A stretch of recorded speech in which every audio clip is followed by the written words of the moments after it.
Election day is just around the corner. Historically, the presidential election brings out a bigger crowd of voters ready to cast their ballots. Elliot Grandia gives us a lesson in voter turnout by the numbers. Eyewitness News is your local election headquarters.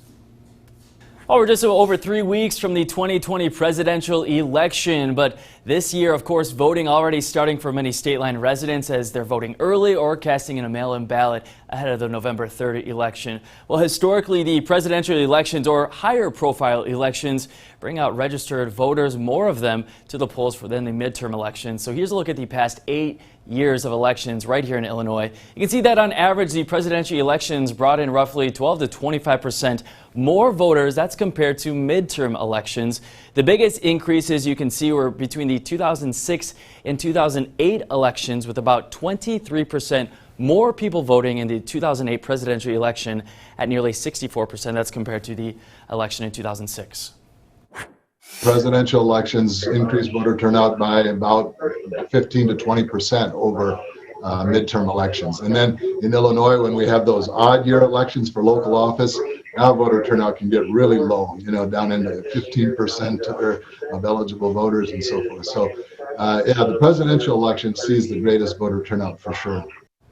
And obviously this year is a presidential election, a much higher profile election this year. So we wanted to take a look at voter turnout on presidential elections county by county in past years here in our viewing area. So Rock County and Winnebago County had the highest average voter turnout for registered voters in 2016, with nearly 85% for Rock County turning out to the polls and 75% in Winnebago County. Again, that was of registered voters turning out for the 2016 presidential election. Well, Lee and Stevenson County, they were at the other end. They had the lowest percentage of registered voters turn out for the 2016 presidential election at just over 68% of voters and just over 60% respectively for those counties. Well, each county has seen a lot of fluctuation when it comes to voters casting their ballots for the past presidential elections. Often, though, it's more than just the candidates that bring out the voters. Like, for instance, the constitutional amendment on the Illinois ballot this year. That's going to influence voter turnout, right? That there are certain people that are mobilized by that.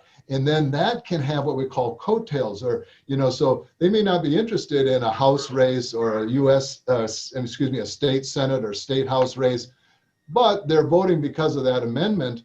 And now they go ahead and vote in some of these other races.